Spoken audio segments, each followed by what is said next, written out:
সুপ্রভাত বন্ধুরা, আশা করি তোমরা যে যেখানে আছো সবাই সুস্থ আছো, ভালো আছো। আমি আবার চলে এসেছি তোমাদের কাছে, সঞ্চিতা। আশা করি তোমরা আমার সঙ্গে থাকবে এবং আমার ভিডিওটি পুরো দেখবে। তো চলো, আজ সকালটা ভীষণ ব্যস্ততার সঙ্গে কাটবে জেনেই রাত্রি থেকে সমস্ত কাজ সেরেই রেখেছি, আর ঘরটা মুছেই চলে এসেছি রান্নাঘরে। আজকে আর ভারী টিফিন বানাতে পারবো না, তাই ওর বাবাকে বাটার টোস্ট আর ডিম সিদ্ধ করে দেব। তাই তাড়াতাড়ি করে পাউরুটিগুলো সেঁকে দিলাম একটু বাটার দিয়ে, আর ডিমটা আগেই সেদ্ধ করে রেখেছিলাম সেটা ছাড়িয়ে ওর বাবার টিফিনটা রেডি করে দিলাম। তো আজকে এক জায়গায় যাব, তাই তাড়াতাড়ি করে রান্নাটা তৈরি করে নেব। আর মেয়ে বলল যে মা, আমি আর টিফিন করব না, আমাকে একটু ভালো করে মোটা করে ছাতু করে দাও, আমি ছাতু খেয়ে নেব।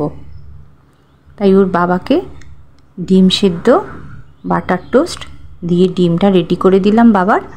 ভাতের হাঁড়িটা বসিয়ে দিলাম, কারণ আজ যাব নিজের শান্তির খোঁজে, তাই সংসার ধর্ম পালন করে তবেই যেতে হবে। তাই রান্নাটাও সেরে নিলাম তাড়াতাড়ি করে। মেয়ের ছাতুটা ভিজিয়ে রেখে দিলাম, কারণ আগে একটু জল দিলাম, নুন দিলাম, তারপরে ছাতুটা দিয়ে আবার উপর থেকে জল দিয়ে কিছুক্ষণ ভিজিয়ে রেখে দেব। তাহলে ছাতুটা পুরো ভিজে যাবে আর গুলতে গেলে চামচে লেগে যাবে না। মেয়ের পরীক্ষা এসে গেছে, তাই জন্য সকাল থেকে পড়াশোনা করছে, ওর মুখের কাছে একটু খাবারটাও দিয়ে যেতে হবে। রাত্রি থেকেই কেটে রেখে দিয়েছিলাম, ঝিঙে আলু সব রেডি করে রেখেছিলাম। ভালো করে মাছটা ভেজে নিলাম, নিয়ে মাছটা তুলে নিয়ে এবার ওই তেলেতেই দুখানা কাঁচা লঙ্কা আর একটু পাঁচফোড়ন দিয়ে আগে আলুটা ভেজে নিলাম। আলুটা ভেজে নিয়ে তার মধ্যে নুন দিয়ে ভালো করে ভেজেছি, না হলে আলুটা একটু না সিদ্ধ হয়ে গেলে, ভালো করে ভাজা হলে ঝিঙেটা দিলে জল বেরিয়ে যাবে আর আলুটা সিদ্ধ হবে না। সেই কারণে আলুটা ভালো করে ভেজে নিয়ে ঝিঙেটা দিলাম, তারপর একটু লঙ্কা গুঁড়ো একটু হলুদ গুঁড়ো দিয়ে ঢাকা দিয়ে দিলাম। এবার ওই আলুতে নুন আছে, ওইটাতে যে জলটা বেরোবে ঝিঙের সংস্পর্শে এসে, সেটাতেই তরকারিটা অর্ধেক সিদ্ধ হয়ে যাবে আর লঙ্কা হলুদটাও ভিজে যাবে। তো আমার এই ভিডিওটা দেখতে দেখতে তোমাদের যদি একটুও ভালো লেগে থাকে তাহলে অবশ্যই একটা লাইক ও সাবস্ক্রাইব করে দিও। আমি জানবো তোমরা আমার পাশে আছো এবং আমি ইন্সপিরেশান পাবো আরও নতুন নতুন ভিডিও তৈরি করার। তো চলো,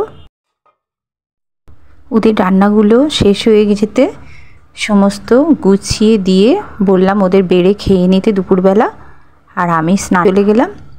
গিয়ে স্নান টান ছেড়ে এসে এবার নিজে রেডি হয়ে বেরিয়ে পড়লাম আমার গন্তব্যস্থলে। আমার গন্তব্যস্থল হলো বাগবাজার মায়ের বাড়ি। মায়ের বাড়িতে গিয়ে দেখলাম ফাঁকাই আছে, আমি 10টার মধ্যে পৌঁছে গিয়েছি। এরপর মাকে দর্শন করলাম, মাকে দর্শন করে স্বামী শরৎ মহারাজের ঘরটাও একটু দর্শন করে নিলাম।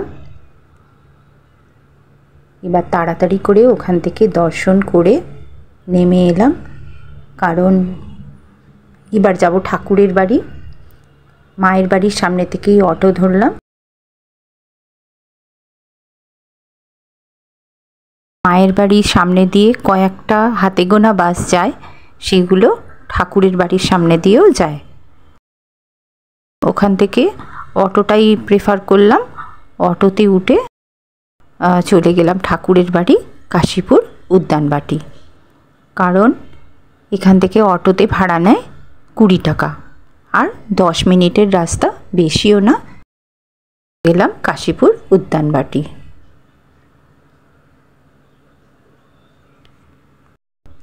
কাশীপুর উদ্যানবাটিতে এসেই এই যে ঠাকুরের বাড়ি যেতে যে তোরণটা, এইটা দেখলেই যেন মনে হয় স্বর্গরাজ্যে প্রবেশ করছি। আর এখানে বসে আছেন আমার দেবতা। উদ্যানবাটিতে প্রবেশ করেই ডান দিকে আছে অফিস এবং একটা স্টল আছে, বুক স্টল। সেখানে সমস্ত ছবি, বই, নানা রকম ঠাকুরের ধূপ ইত্যাদি পাওয়া যায়। আর এই সেই বিখ্যাত কল্পতরু বৃক্ষ, যে বৃক্ষের নিচে ঠাকুর স্বয়ং এসে সবাইকে আশীর্বাদ করেছিলেন, আশীর্বাদ করি তোমাদের চৈতন্য হোক। তাই আজও 1 জানুয়ারির দিন পালিত হয় কল্পতরু উৎসব। আমরা প্রতি বছরেই এখানে আসি, আর যখন মন খারাপ করে তখনই চলে আসি। ঠাকুর বলেছেন, সংসারী মানুষদের ভগবানের কাছে আসতে গেলে 7 মন পাথর ঠেলে তারপর পৌঁছাতে হয়। আজ সকাল থেকে বুঝেছি আমার ঠাকুর কত বড় দার্শনিক ছিলেন, যে কঠিন সত্যকে কত সহজে ব্যাখ্যা করে দিয়েছেন আমাদের জন্য। তার মুখনিসৃত বাণী যা আমাদের সহজ সরল জীবনকে ঈশ্বর সাধনায় অনুপ্রাণিত করে। তো দেখলাম এখানেও ভিড় নেই, ফাঁকাই আছে। তার ভীষণ গরম, চারিদিকে মঠের চারিদিকে কাজ হচ্ছে, আর এই গরম বলে কেউ আসেনি, তাই ফাঁকাই ছিল। এই পাথরগুলো দিয়ে উঠতে উঠতে সিঁড়িতে এত গরম লাগছিল যে পাটা যেন পুড়ে যাচ্ছিল। তা যাই হোক, গরমের মধ্যে পৌঁছে গেলাম ঠাকুরের কাছে।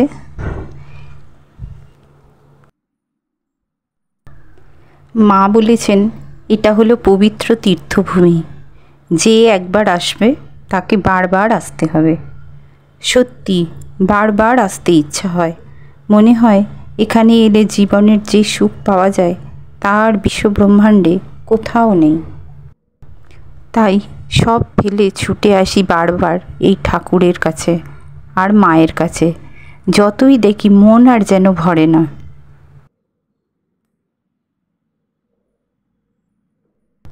ঠাকুরের জন্য একটু মিষ্টি নিয়ে এসেছিলাম, সেইটা দিয়ে দিলাম। এই যে আমার ঠাকুর বসে আছেন, এত ভালো লাগে। অন্য সময় কোনো অনুষ্ঠানের সময় এলে এখানে অনেক ভিড় থাকে, ঠাকুরের কাছে 1 মিনিটও দাঁড়াতে দেন না। কিন্তু এখন যেহেতু ফাঁকা আছে, এখন অনেকক্ষণ বসে ঠাকুরের কাছে প্রার্থনা করলাম।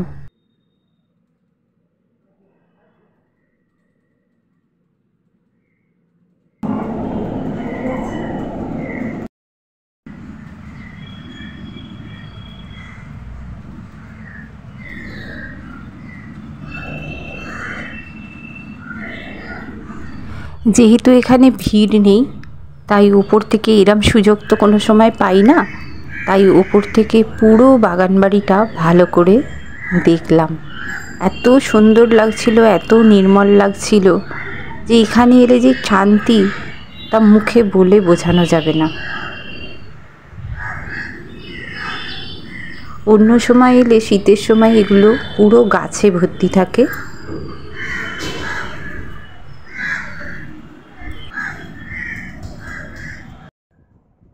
এই সেই বিখ্যাত সিঁড়ি, যে সিঁড়ি দিয়ে মা পড়ে গিয়েছিলেন এবং পড়ে গিয়ে মায়ের পা ভেঙে গিয়েছিল। এই যে আমার মা রাজরাজেশ্বরী রূপে বসে আছেন এখানে। দর্শনটা করে নিলাম মাকে। এর পাশেই ঠাকুরের ঘর। এই ঘরে এসে কেউ যদি ঠাকুরের কাছে কিছু প্রার্থনা করেন, তাহলে ঠাকুর সেই প্রার্থনা তার রাখেন। প্রার্থনা সেরে বেরিয়ে পড়লাম। এই কাশীপুর উদ্যানবাটি বিষয়ে একটা ইনফরমেশন দেওয়া আছে আপনাদের। আমরা জানি কাশীপুর উদ্যানবাটিতে প্রতিদিনের ভোগ প্রসাদের ব্যবস্থা থাকে না, কিন্তু আমরা গেলাম মহারাজের ঘরে এবং ওনাকে জিজ্ঞাসা করলাম যে আমরা কি ঠাকুরের প্রসাদ পেতে পারি। তা তখন মহারাজ বললেন যে এখানে তো প্রসাদের ব্যবস্থা প্রতিদিন হয় না, কিন্তু কেউ যদি ইচ্ছা প্রকাশ করে ঠাকুরের প্রসাদের, তাহলে অফিস থেকে নাম্বার নিয়ে যেতে হবে এবং যেদিন মানে ওখানে যাওয়া হবে তার আগের দিন অফিসে ফোন করে ওনাদের জানিয়ে দিতে হবে যে আপনারা কতজনের জন্য প্রসাদ নিতে চান। তো এই ইনফরমেশনটা আমরা নিয়ে এবার অফিস থেকে নিয়ে নিলাম, নিয়ে এবার আমরা বাড়ির উদ্দেশ্যে বেরিয়ে পড়লাম। আবার বাড়িতে আসতে হবে, আর এত রোদ বেশিক্ষণ ওখানে থাকাও যাচ্ছিল না, কারণ আমাদের বাড়ির ডিস্টেন্সটাও অনেকটা, আর এখানে বেশিক্ষণ থাকতেও দেন না। তো আজ এই ঠাকুরের বাড়ি দেখতে দেখতে আজ এই পর্যন্তই, এবার বাড়ি ফেরার পালা। তো বন্ধুরা, তোমরা আজকের ভিডিওটা দেখতে দেখতে যাদের যাদের ভালো লেগেছে তারা অবশ্যই কমেন্ট করো, লাইক দিও, আমার পাশে থেকো। ঠাকুরের আশীর্বাদে সবাই ভালো থেকো, সুস্থ থেকো। দেখা হচ্ছে পরের ভিডিও।